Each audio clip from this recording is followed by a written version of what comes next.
The move in question? Prime Minister Netanyahu's authorization to build hundreds of housing units in Judea and Samaria. It's important to understand that now we are entering a more difficult time with President Biden, who will soon be coming into office.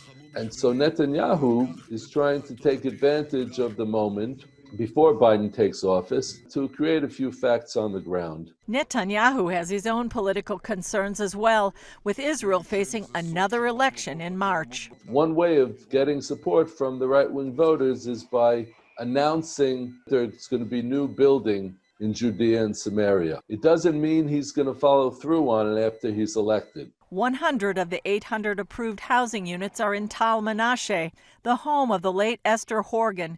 She died in a terror attack while walking near her home last month. I think it's a suitable answer to the horrific murder that happened here 3 weeks ago, where our enemies here are trying to end life. We intend to add life. There will be some sort of retribution. We will add more life here and add more families here, and our enemies will know that the murder will not help them and will not benefit them in any way. Reclaimed during the 1967 Six-Day War, Israel considers Judea and Samaria its biblical heartland, promised to the Jewish people by God.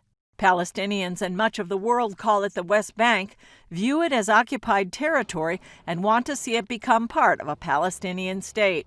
David Rubin, former Shiloh mayor and author of Trump and the Jews, said Trump has been very good for Israel.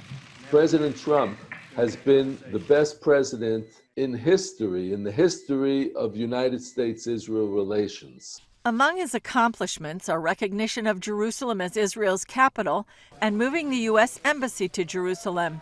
That's a fait accompli. Biden's not going to go back on that. Then, of course, the recognition of the strategic Golan Heights in the north as Israel's sovereign territory. The recognition that the Jewish communities in Judea and Samaria are not illegal, which is a big change from what Obama, Bush, Clinton, what they all were saying before that. And in a dramatic shift of U.S. policy, Secretary of State Mike Pompeo recently became the first top U.S. diplomat to visit Jewish communities in Israel's biblical heartland. Palestinians were angered by many things Trump did, including his Jerusalem moves, defunding of the UN body responsible for Palestinian refugees, and the Abraham Accords between Israel and 4 Arab states.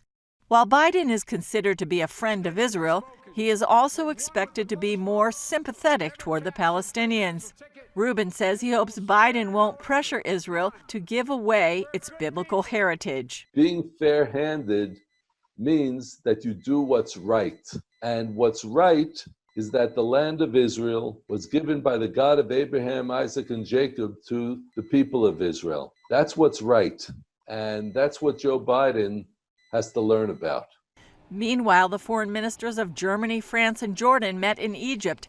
They released a statement urging the resumption of credible negotiations between Israel and the Palestinians and reaffirmed their support for a two-state solution.